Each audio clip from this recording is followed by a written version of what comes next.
Simplesmente mulher.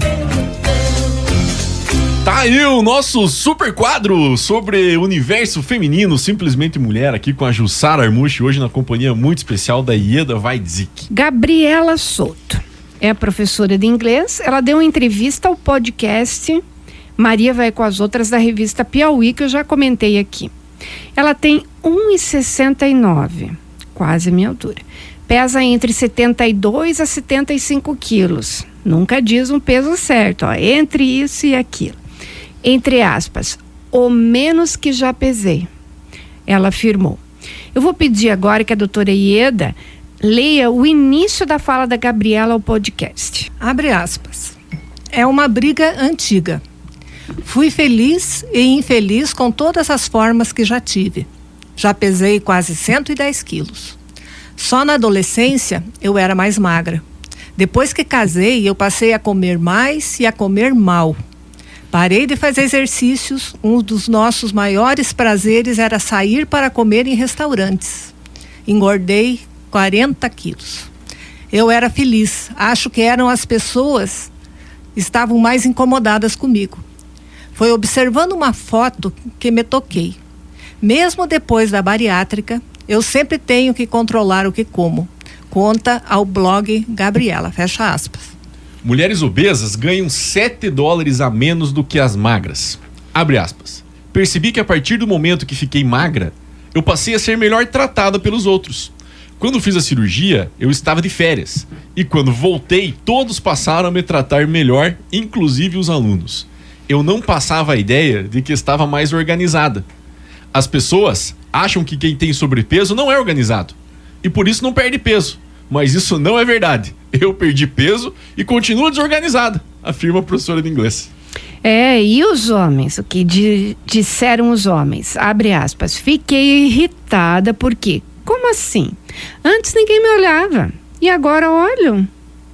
Depois que eu fiquei magra, eu mudei também e passei a sentir o que eu achei que os outros estavam observando em mim. Passei eu a observar mais e a botar mais peso na imagem do que antes eu dava, disse a Gabriela. Agora, a gente vai ouvir um áudio que eu gravei a semana passada com a advogada Ingrid Écio sobre este mesmo assunto. Eu também. Eu luto desde pequena com o peso. Faço exercício, estou sempre de dieta, as pessoas que me conhecem sabem disso, e às vezes tem períodos que eu como normal, mas a minha vontade, a minha saciedade parece ser um pouco maior. Eu acho que eu sinto mais fome do que a maioria das mulheres, eu sinto realmente isso. Então eu estou sempre fazendo exercício, estou tomando água, estou fazendo dieta, e eu me sinto muito mal quando eu engordo. E aí eu já Isso atrapalha o teu atrapalha. relacionamento a minha confiança, no trabalho. a minha autoestima, isso atrapalha muito. Então eu realmente gosto apesar de nunca estou no peso que o médico, quando eu chego no médico, ele diz assim, você deveria pesar tanto. Eu digo, olha, nem com 15 anos eu não pesei isso. Minha estrutura é maior. Eu não posso ir nessa tabela que vocês fazem de 10 quilos a menos do peso e da altura ali. Então eu já achei o meu equilíbrio do peso bom para mim. Eu devo ter que perder mais ou menos aproximadamente 8 quilos para chegar nesse peso. Se eu perder 5, eu já ficaria satisfeita, mas realmente me incomoda. Eu estou sempre buscando, estou sempre tentando baixar o peso, e realmente... E quando às vezes dá um desequilíbrio, você, em vez de se manter, pelo menos você acaba engordando aquilo. Faz um efeito rebote, né? Que daí você começa a comer mais ainda. De saber que é uma luta constante, e que saber que é uma luta para sempre, você pensa, eu já tenho tantas lutas, eu já tenho tantas coisas. É marido, é filho, é casa, é escola, é estudo, são profissionais, poder judiciário. Eu tenho tanta luta e ainda tenho mais essa luta com a balança. E você já notou que os outros, quando você tá mais composta de corpo, já tá naquele peso mais que você aceita como bom, você teu protagonismo é outro, né? Já tá mais equilibrado. Você notou isso, que os outros também te dão um retorno, um feedback diferente quando você tá melhor de peso? Sim, notei. notei de forma muito clara. Mas a pergunta que eu faço é: isso é reflexo do que? Da minha confiança comigo mesma? Então eu fico mais confiante e por isso os outros me dão um feedback melhor? Ou realmente os outros me enxergam de uma forma mais adequada ao padrão, ao conceito, e por isso me tratam melhor? Agora eu volto a pergunta para você. E você, quando observa outra pessoa obesa que emagreceu, você tem esse mesmo pensamento dela, da outra pessoa? Isso também te influencia? Você parece que é desleixo da pessoa dela estar mais acima do peso? Eu conversei com uma amiga sexta-feira, ela emagreceu 18 quilos, não vou citar nomes, mas eu perguntei: o que você fez? Eu também preciso saber, eu quero tua ajuda e tal. E ela disse assim, brincando: engraçado, quando eu tava gorda ninguém me perguntava o que eu fiz pra estar gorda, mas quando eu emagreço todo mundo vem querer saber o que eu faço para emagrecer como você. E a gente riu. Eu disse assim: mas o que faz para ser gorda eu sei. Eu quero saber como é que faz para emagrecer, porque é uma luta mesmo. Sim. Então realmente eu sinto. Então, ou seja, o teu conceito dela, a tua observação dela mudou, porque você está dentro do padrão. Exatamente. Da sociedade. É intrínseco isso. Isso desde berço, desde pequena, eu ouvi mulheres da minha família falar: eu não quero ser gorda, não vou comer, eu não vou pegar, eu não faço. Então isso é muito intrínseco. Não é uma coisa assim que eu vou pensar e vou. Eu acho bonito ver uma mulher, mas isso é uma questão de eu estou sendo sincera. Eu gosto de ver uma mulher que não precisa estar magra, não é esse padrão. Talvez porque isso a gente foi alimentado com essa mídia. Com toda certeza, né? Foi alimentado. Com essa situação. Agora está mudando um pouco, né? Uma das entrevistadas desse Maria Vai com as Outras, ela falou o seguinte, que a cirurgia bariátrica que ela fez trouxe muito problema e que isso não era contado nas entrevistas, ou ela não se apegava nisso, porque ela se apegava ao fato principal, que é: todo mundo quer ser magro. Exatamente. É triste, né? É isso mesmo. E daí... E as consequências, né? Agora ela está sofrendo com adversidades, com coisas da cirurgia, né? Sim. E que ela disse não faria novamente, mas agora ela já fez, porque ela, em primeiro lugar, estava ser igual a todo mundo. Ser igual a todo mundo. É isso aí. Mas realmente esse padrão de beleza para a mulher, talvez a gente precise se apegar... É um calvário. E a gente também... Como a gente enfrenta como mulher diversas barreiras, a gente precisa, a gente se sente, né, na obrigação de também ter essa imagem toda construída dentro desse padrão de beleza, né? Claro que isso não é uma coisa saudável, positiva, mas realmente existe isso. Primeiro, agradeço a Ingrid de ter sido sincera. Exatamente. E ter gravado realmente o que se passa na cabeça dela e de muitas outras mulheres. Uma profunda reflexão podemos fazer disso, Ieda, por favor, nos ajude.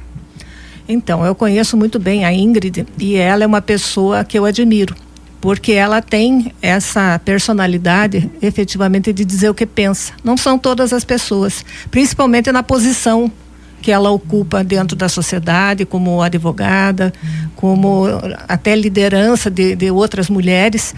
E essa postura dela é uma postura muito importante, porque, como nós já comentamos há pouco tempo atrás, é um problema que a grande maioria das mulheres enfrenta, seja o sobrepeso, seja a obesidade, ou seja o contrário, aquela pessoa muito magra, que nenhuma roupa serve, que ela fica sem a parte traseira muito caída, que ela se sente mal com as blusas que veste porque não tem peito. Uma série de detalhes que para muita gente pode passar despercebido, mas que para aquela pessoa que está vivendo aquilo é muito triste e até humilhante conforme a situação. A pessoa se sente assim. E até porque nós não temos dentro da nossa, vamos dizer assim, indústria farmacêutica, uma medicação efetiva que realmente nos tire a fome e faça milagres para que a gente possa perder peso. Não é uma questão só de calorias, no meu ponto de vista. É uma questão psicológica, é uma questão, principalmente para nós mulheres, hormonal. Os hormônios que a mulher tem, ou tudo aquilo que se passa dentro do corpo da mulher, até pela maravilha dela poder ser mãe. Tudo isso criam fatores que levam a gente à obesidade. Também as nossas origens étnicas. Nós sabemos que aqui na nossa região nós temos muitos poloneses, muitos ucranianos, alemães, italianos que têm essa formação física maior, com ombros maiores, braços, peitos, né? E que nos levam a levar para diante, através dos nossos filhos, essas características genéticas dos nossos antepassados, que ao contrário do que a gente pensa, eram no passado uma coisa maravilhosa que eles tinham, porque eles podiam se manter no frio, eles podiam enfrentar a neve, porque eles tinham massa corpórea, que fazia com que eles sobrevivessem.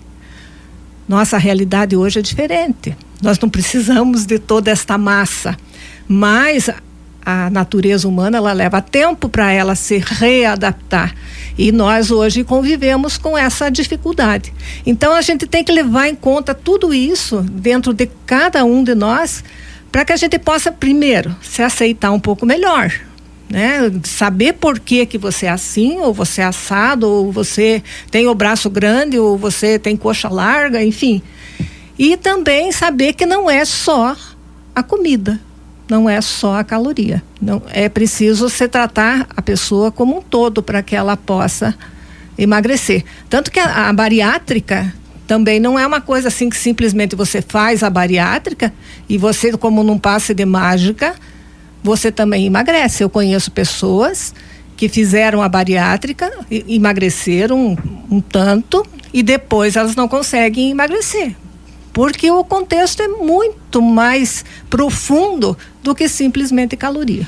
A Mona Lisa não era magérrima, né? Exatamente. E era uma mulher linda para os padrões da época. E você falou bem, lembrou bem dessa adaptação, né, genética da vida na sociedade. Agora que andamos de carro muito, eu tô me policiando agora depois da idade, né? Tô andando mais a pé. Imagine um absurdo aqui na cidade do tamanho de Irati, a gente pegar carro para qualquer coisa. Então eu tenho procurado andar mais a pé, uso um chapéuzinho, uma sacola para carregar as coisas. Mulher sempre tem coisa para carregar, né? Uma sacolinha, uma sombrinha já tem ali. Mas isso também influencia, porque a gente entra do carro para a rádio, que não é tão longe, mas para que vou de carro, né? Hoje está chovendo, né? Hoje estava chovendo, eu vim de carro, né? Não precisaria, poderia ter vindo antes de sombrinha alguma coisa, né? Que antigamente a gente fazia porque não tinha tanto carro. Sim. Não tinha tanta recurso, então a gente era obrigado a fazer isso, né? Na época de estudante, eu andava de ônibus em Curitiba sempre, né? Então, correr, esperar o ônibus, ir para lá e para cá, né? Tudo isso fazia a gente se movimentar. E a questão do fast food, que é muito, por exemplo, girou bastante a economia, tanto que na pandemia o que salvou muita gente saiu de trabalhar daquilo que fazia para sobreviver, fazendo alguma coisa para vender, de comer. E a gente, cada vez comprando essas coisas prontas, infelizmente acaba gerando esse efeito que às vezes você fala assim, não, a composição é grande, mas o que a gente acumula, eu, por exemplo, no meu caso, minha composição não é tão grande, mas para mim o que acumula são as gorduras onde a gente não quer, né? Os pneuzinhos. E do que os pneuzinhos é de comer comida pronta, ou seja, eu como mais e mais rápido a comida pronta do que se eu tivesse que fazer, porque daí ia demorar para fazer, ter todo o processo, né? E em vez de vir a pé para a rádio, acabo vindo de carro, né? Então, ou seja, julgo a isso, aliado ao fato de não fazer exercício, que muita mulher não gosta de fazer exercício, e os hormônios, né? Os homens parece que raiva que dá, envelhecem. O cabelo branco fica charmoso, a barba branca charmosa.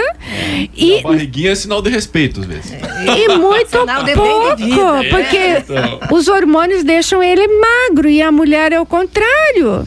Exatamente. Acaba com a produção de muitos hormônios, a gente acaba engordando, porque isso é da natureza mesmo. E o cabelo fica branco e a gente insiste em pintar. A Marli até que assumiu, a Marli Trápios brancos, ficou muito bem para ela. Eu ainda não assumi, porque não tenho tanto branco, ainda não tô achando o jeito, né, de ficar bem. Mas aí entra também o gosto, né? Cada um fica bem conforme acha que tá bem naquele momento. Então isso acaba sendo ruim pra gente, né? Porque a gente também acaba ficando com mais idade e come às vezes a mesma coisa do que o esposo. Exato. E a gente não acumula mais. Engorda é o que acontece lá em casa. Do Dagoberto, morro de ódio. Fininho. Porque é sempre magrinho, come doce, come gordura, come isso.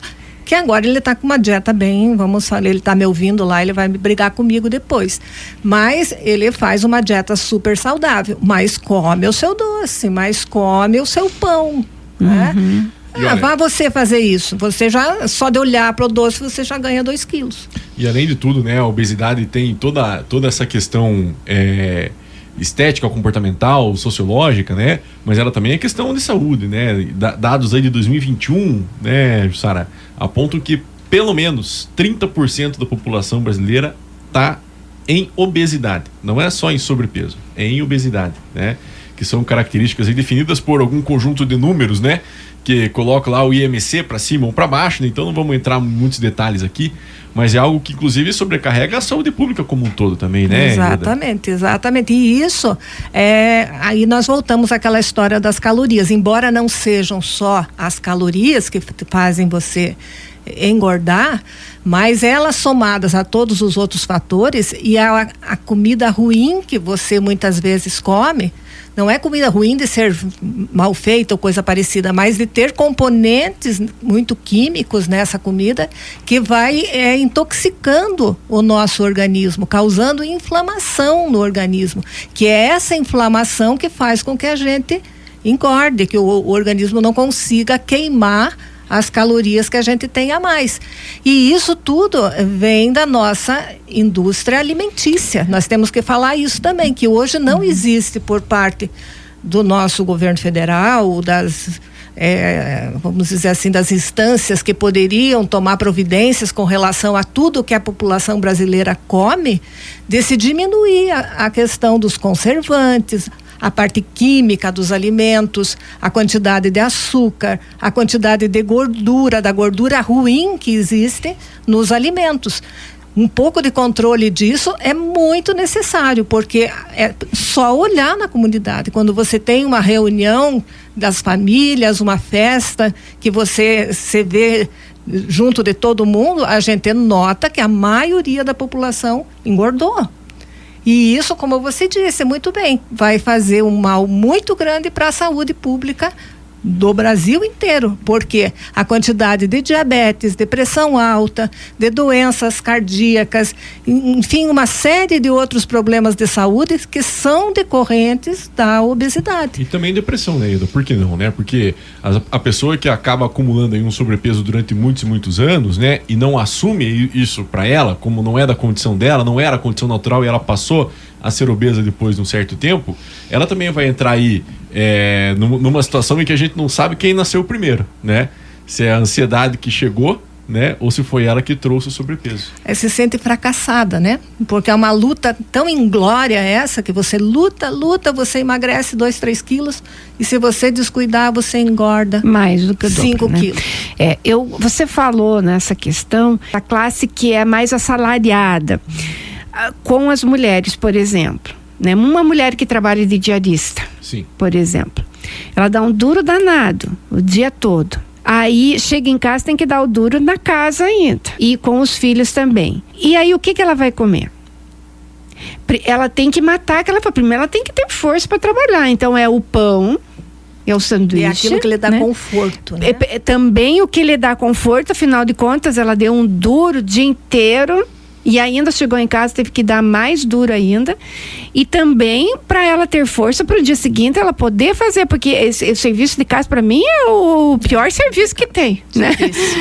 Não tem folga, não tem fim de semana, né? Sim. Pensando na mensalista, na diarista, seja como for, né, Jussara? Ela trabalha todo na casa dia a dos mesma outros, coisa. durante o dia, e você veja como as coisas são contraditórias, porque se nós pensarmos numa pessoa que trabalha no pesado, que trabalha na indústria, Sim. que trabalha como diarista, ela está fazendo uma atividade física pesada, mas ao mesmo tempo ela não consegue emagrecer com essa atividade física pesada que ela tem. Então, aí é que eu começo a desconfiar dessas tabelas e desses exercícios e dessas coisas. Porque essa pessoa que tem essa batalha diária, que precisa colocar a sua força na mão e no pé, né? Fazer aquele esforço, ela deveria emagrecer. Tá certo, aí vem a questão calórica, ela tem que acumular energia para o dia seguinte ela tem que fazer tudo de novo. Mas a reflexão que a gente tem que fazer é que não é só isso. Como é que ela está se alimentando, né? Exatamente. Então não é só a falta de exercício físico que nos faz engordar. Sim. E aí acaba comendo essas coisas, realmente é cookie, é pão, essas coisas que além de dar o conforto, o macarrão, né? O macarrão massa, é mais prático de polenta, fazer. né? Mais prático de fazer, né? Você está em casa, mais prático. Mas é isso, é a realidade da gente. Como é que vai dar conta desse tipo de coisa? Eu admiro muito as chefes de família, né? De família, arrimo de família. Isso, né? Elas é que mantêm a casa, mantêm os filhos. E muitas vezes os pais. Né? É uma situação muito delicada que a mulher fica exposta. Né? Elas são o arrimo. Sem elas, a família se desintegraria. E aí eu acho que o peso com certeza desequilibra, daí fica daquele jeito, né? Comendo para compensar, para tipo, ai que bom, agora deixa eu ver, assistir essa coisa na televisão e comer, porque é o meu momento, é só aquele momento que as crianças já dormiram, que já tá tudo certo, que amanhã eu tenho que acordar cedo de novo, né? E ainda, só deixa eu fazer uma lembrança aqui, a questão que a própria Ingrid falou no depoimento dela, a questão do preconceito. Porque você vai contratar uma pessoa para trabalhar com você, você prefere o quê? Aquele que é obeso, mesmo que seja muito inteligente, que tenha todas as características necessárias para o cargo que você tem, ou vai preferir aquele que é mais magrinho? Pelo menos na primeira impressão é o mais magro. Porque às vezes o a gestor, aparência. Né, às vezes ele não vai, o gestor propriamente, às vezes ele não tem o preconceito dentro dele. Né? Mas o entrevistador pode ter. O entrevistador pode ter, e assim, quem vai contratar às vezes uma pessoa para trabalhar num cargo de vendas, por exemplo, ou num cargo de atendimento, ele vai pensar, puxa vida, como é que os olhos dos meus clientes que estão lá fora, lá na rua, vão ver esse profissional que está trabalhando aqui? Aí entra esse preconceito, né? Eu tenho uma conhecida que trabalhou na área de limpeza, mas o fato dela ser mais obesa causou para ela problemas dentro do setor de limpeza, porque achavam que ela era lerda, que ela demorava mais, que ela talvez não cumprisse adequadamente com as suas tarefas, porque a obesidade te faz mais lerda mesmo, te faz mais devagar, faz com que você tenha mais dificuldade para fazer as atividades de limpeza, se abaixar, enfim, né? Então tudo isso causa efetivamente mais preconceito. Sabia, agora você falando isso aí, eu concordo em gênero, número e grau que você falou, mas quando a obesidade ela acompanha essa pessoa, eu venho de uma família que, vamos dizer assim, o peso normal ele é raridade. Todo mundo na minha casa é gordinho, né?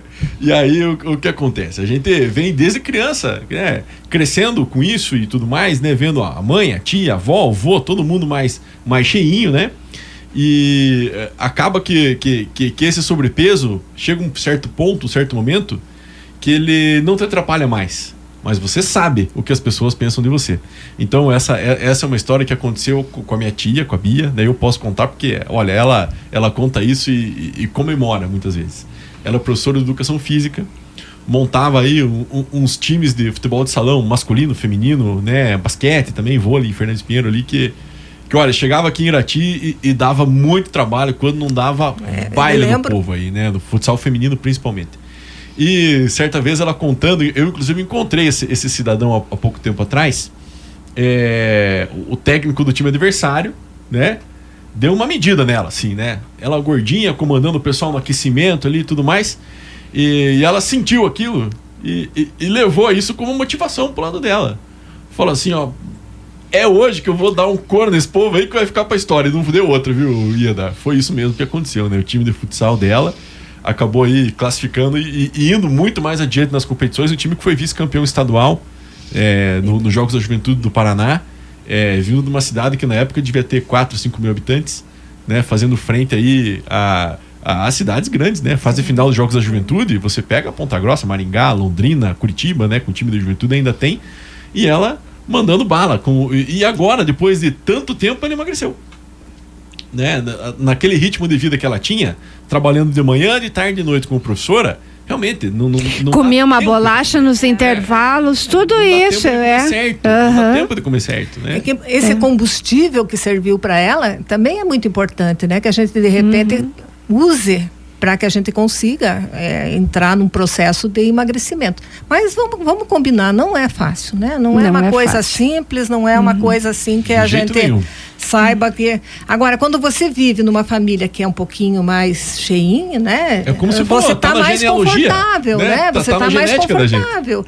Eu lembro uma vez que eu viajei e eu fui para um lugar em que era lá na Disney. E eu cheguei e comecei a olhar aquelas pessoas, os americanos, bem gordo, né? Homens enormes, grave, né? Barrigudos. Mas aquilo assim foi um choque para mim. Você se achou magra? Eu me achei maravilhosa. E ainda por cima, Jussara, eles, além de serem gordos e estarem sempre comendo, sempre com doce, sempre com isso, eles não andavam. Eles alugavam as cadeiras de roda nos parques para eles não caminharem. E o copo, né? Os tamanhos, né? Veja, tudo isso que você disse, a atitude do governo, né? O tamanho do copo, o copo grande deles é o nosso, o pequeno deles é o nosso grande. Sanduíches enormes, aquelas coisas. Então, e lá o governo americano tomou medidas para que isso passe a ser diferente, coisa que eu acho que nós também teríamos aqui que pensar em atitudes assim. Olha, a próxima história, Eda, você que vai ler ali, fala um pouco disso de família que já vem também com esse problema. É uma outra professora ali, é a Flávia. Hoje ela tem 1,58 m e pesa entre 58 e 59 quilos. Abre aspas. Com 18 anos, tive anorexia e perdi 36 quilos. Começou uma onda que todo mundo queria emagrecer. Eu sou compulsiva, fazia mais exercícios, dava 20 voltas na piscina olímpica e depois passei a dar 60. Eu sempre gostei muito de comer, mas eu comecei a retirar coisas. Primeiro o pão, depois o doce. Comecei a emagrecer e a chamar a atenção. Consegui ficar sem comer e a não morrer de fome. 4 dias só com água de coco. Na minha casa tinha muita fartura. Quando disseram que eu estava entrando em anorexia, eu disse: então aí vou eu. Eu sempre tive um corpo bem desenvolvido, que chama atenção, antes da anorexia. Quanto mais emagrecia, me veio a depressão.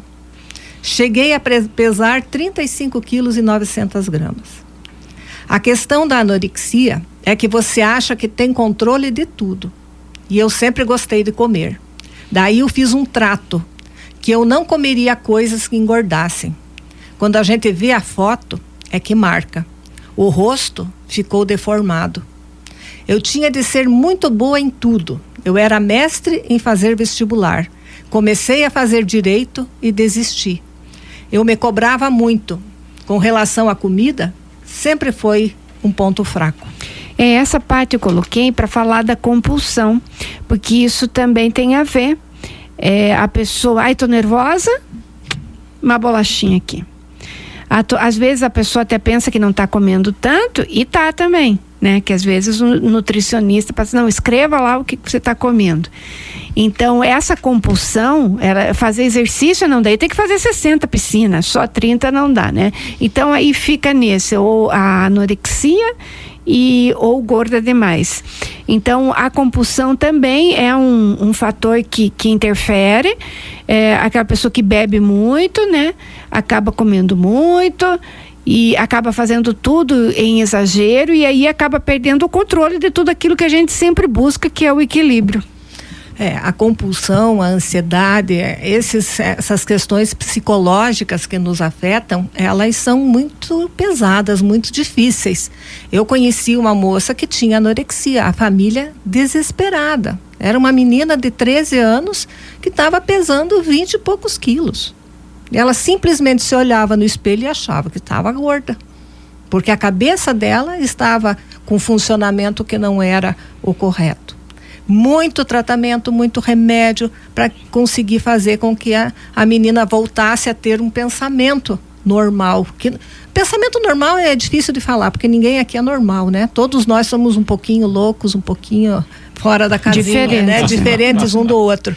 Mas dentro de uma normalidade médica. Sim, em que ela, em que ela pudesse ter o peso, porque uma pessoa muito magra, uma doença que ela pegue, um problema qualquer de saúde, é muito arriscado. Sim. Então, a anorexia também não é tão conhecida como o sofrimento do sobrepeso e da obesidade. Mas ele é real, ele existe na comunidade e é preciso ser trabalhado com o psicólogo, com o psiquiatra, de uma forma muito firme. Que papo bom, vai rápido, né? O tempo voa.